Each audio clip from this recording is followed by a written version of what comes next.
Hello, and welcome to the Mary Baldwin Student Bulletin, your audio resource for institutional updates, important reminders, and conversations with MBU community members. I'm Keith Taylor from the Office of Integrated Communication, and I'm excited today to bring you an interview with the founder of our upcoming community festival, Queen City Mischief and Magic, as well as some important updates and info about mail deliveries on campus and local student discounts. First up, let's talk about student discounts. Your MBU ID and email address can unlock some great deals, both locally and online. Many Staunton businesses offer student specials. You can actually find a full list on the university's accommodations page linked in the description of this video. Plus, with your .edu email address, you can score discounts on everything from streaming services to software subscriptions. Check out the link in the description for a national roundup of deals. If you haven't taken advantage of any discounts like this that you have access to as a student, I'd really recommend that you do. I found them to be a lifesaver while I was a student at MBU. Next, an important update for Amazon orders. To make sure your packages get delivered securely, all students, staff, and faculty are now asked to use the following mailing address for Amazon orders. That's P.O. Box 1500, Staunton, Virginia 24402. Again, that's P.O. Box 1500, Staunton, Virginia 24402. Pay attention to that zip code because it is a little different from the Staunton regular zip code of 24401. This applies to anything you order for yourself or if your family sends you Amazon deliveries, so share this info with them too. For other shipments like UPS or FedEx or packages from non-Amazon vendors, keep using the usual campus address at 318 Prospect Street, Staunton, Virginia 24401. And just to be sure, I've included these addresses to be copied and pasted in the episode description. Before we get to Queen City Mischief and Magic, let's talk about community and connection, because MBU has some great ways to support each other. The campus cupboard and campus closet are always accepting donations of non-perishable food and gently used business or business casual clothing. These resources are open to all MBU students and help keep our community strong. If you'd like to donate, contact the Office of Student Engagement or stop by their office for details. And don't forget about these campus resources in case you find yourself in need of items from the campus cupboard or from the campus closet. Speaking of community, don't miss one of the biggest traditions of the year, Founders Day and Family Weekend. Founders Day will be celebrated on Friday, October 3rd at 3 p.m. as we honor the birthday of Mary Julia Baldwin and the work of MBU's co-founders, Mary Baldwin and Rufus Bailey.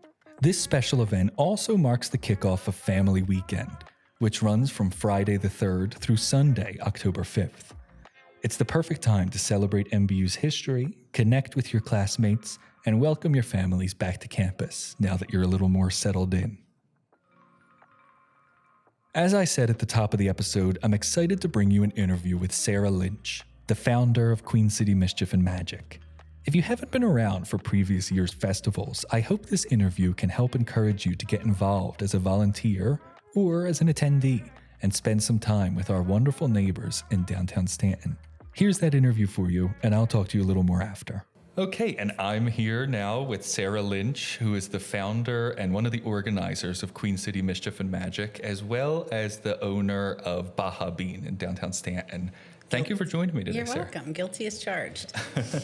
And you obviously are in a busy time of year. That's what you're here to talk to us about, Queen City Mischief and Magic. Can you just start off, if people are totally unfamiliar, what's your elevator pitch? I love to, without crying, talk about the fact that this town of 25,000 grows 3 times its size for a weekend in September and welcomes magical and non-magical people from all over the world. And it's free and it's fun and it is on the level of something you would normally have to get on a plane to witness. People do travel from quite far away to see this. We have a volunteer. I'm picking her up on Thursday. That this will be her 3rd year. She started coming the year after COVID. I guess this will be her 4th year, from St. Louis. Oh, wow. Autumn.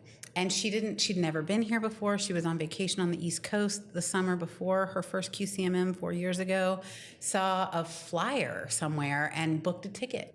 And so your volunteer, Autumn, had to buy a ticket, fly here, but our students who are already here will be happy to know it's not a ticketed event. No. Right. And what is the cost of participating and stuff? You could spend all 48 hours of the festival having more fun than you could imagine and not spend a penny. We have stage shows, duck races, vignettes, performances, crafting, just everywhere you go. I think we're going to get into this, and I might be jumping the gun, but this year we're adding a greenhouse. So let's hear it. Okay. Yeah. Every year we try to add something new because we do have so many repeat visitors. This is year 10. We're celebrating a decade of magic in Staunton. And this year we are adding Professor Sprout's greenhouse. It'll be on the Hufflepuff block, which is the Baja block. I just saw today we have these cool solar lights that are hanging. Messer Landscape is building the greenhouse out of, it's like real metal and plexiglass, clear. A local artist designed the signage, and the inside will be like spooky plant decorated. We'll have Professor Sprout in the greenhouse all weekend. Neville will come by. And then yesterday I met with and finalized our plans with Bloom Maker, which is a pretty large international company in Waynesboro that grows bulbs from Scandinavia. I think they're all from Sweden. Mm-hmm. Tulips, peonies, amaryllis, paper whites. So they have this whole major scale factory of bulb growing there. They have been pulling aside for me since I met with them last fall any bulb that they wouldn't ship because most of their business is shipping. And so they're going to show up at our festival as a sponsor for the first time. They're going to show the audience the visitors how they dip the bulbs, and then they make these magic plants that don't require water or soil, and they just bloom and they're beautiful. Amaryllis, paper whites, hyacinth. Yeah. And I'm really excited to hear that there are still more local businesses to get involved, right? Waynesboro's local still, right? Yeah. And that's sort of what this is all about in the end, right? It's about supporting our local economy, our local businesses, our local community that supports everything that has like a glimmer of hope in it. And it feels really good. I turned in the map Sunday to the local graphic designer who donates her time to key it and design it. 178 individual keyed locations. So there's something going on in 178 spaces. Different spots downtown. In like 8 blocks downtown, Wow. or 16 blocks if you count the side streets. And as you've already pointed out, it doesn't happen without the effort, though. You really just need so many hands and so many bodies to walk around and help people with that map. Yeah. Help people navigate downtown, set up, tear down. What are the volunteer opportunities, and how can students get involved? If students are listening and they're new to Staunton, the map doesn't have to scare you because there are positions where you don't have to direct people. You walk around and hold a sign that says, ask me for help if you need it.